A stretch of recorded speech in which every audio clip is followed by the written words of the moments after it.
Hello everybody, it is I, Captain Oblivious Mist, and today, after realising that I have not done a Canadian Pacific video in about 7 months as recording this intro, I've decided to cover the Empress of Russia. So, without any further ado, let's get into today's video, shall we?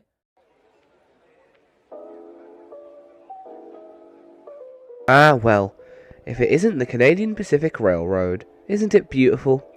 If only they started their own shipping line. Oh wait!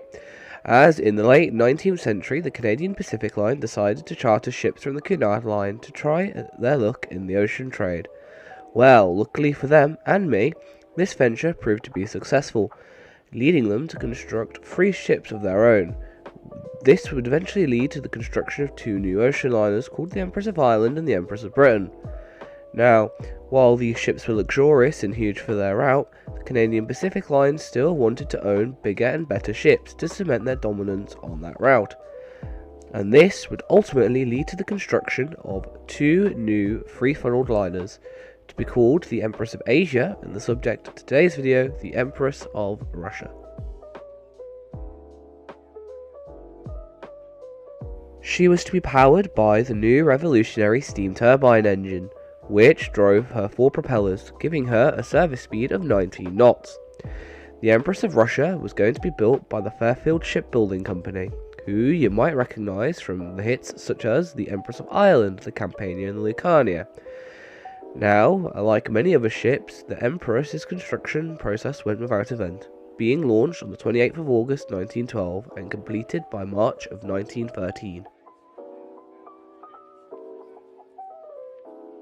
The Empress of Russia's maiden voyage was in April of 1913, which is unfortunate as World War I was just around the corner, which meant she wouldn't have much time before she would be requisitioned, though that's not to say she didn't do anything of note before the war, as in her first year of passenger service alone, she took the record for the fastest crossing of the Trans-Pacific route from the Canadian Pacific's Empress of Japan.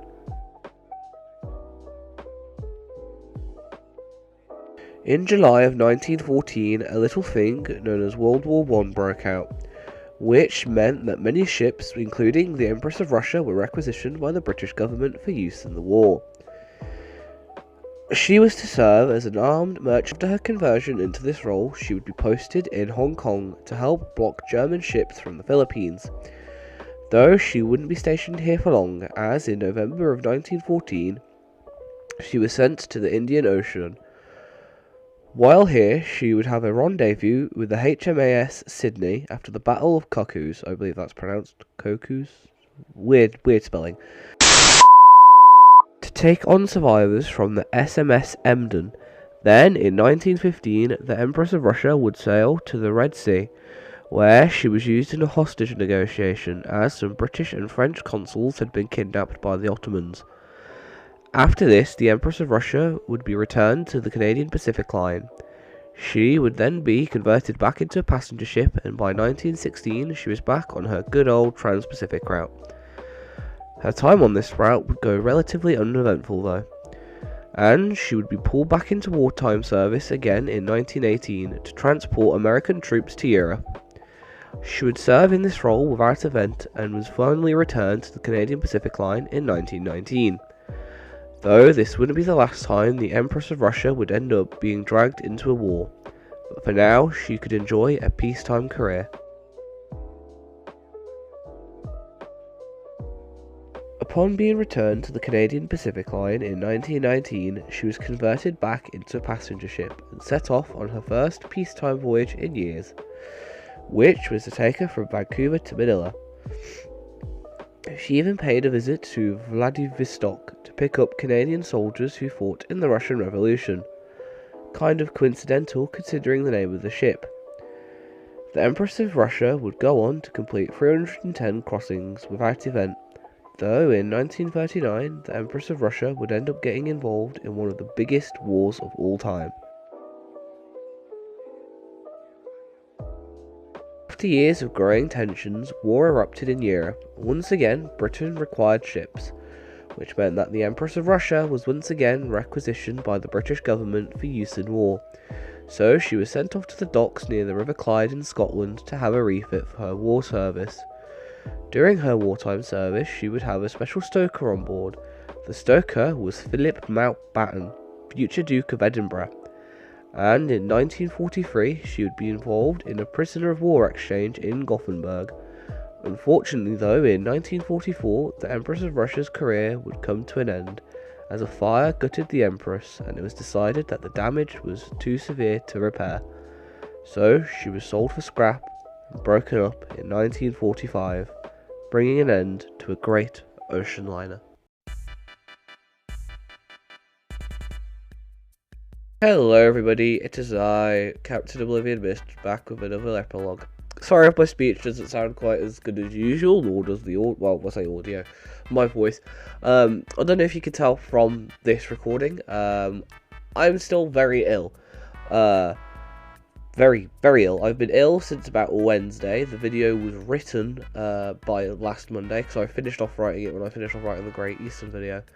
And I'm only just recently, because basically what happened is I recorded one epilogue, and then realised I needed to announce something else, so I had to re-record the epilogue, and I've only just got around to re-recording the epilogue, so what you are listening to now is take 2 of the epilogue, and I recorded that video, the audio for the video on Thursday. I've been ill since Wednesday, so I sound really bummed up, that's why.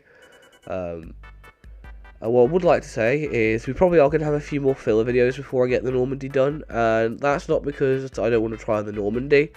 It's because as the Normandy has, like, basically I finally got past that point in the Normandy that I was struggling to edit, but the problem is now is I'm trying to work on the Kaiser class as well, and obviously I can only have one main priority, like I can only have one video, really big video, in the works at one time.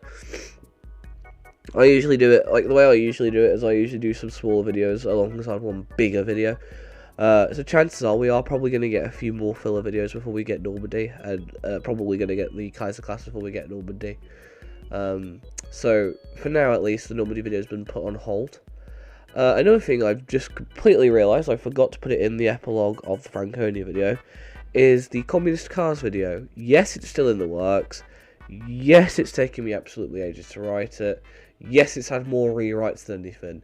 When it'll come out, I don't know. Hopefully it'll come out soon. But anyways, enough blabbering on. This epilogue's already been about 2 minutes. I'm not feeling great. I should probably go for a lie down now. So thank you all for watching, everyone, and I shall see you in the next video. Goodbye.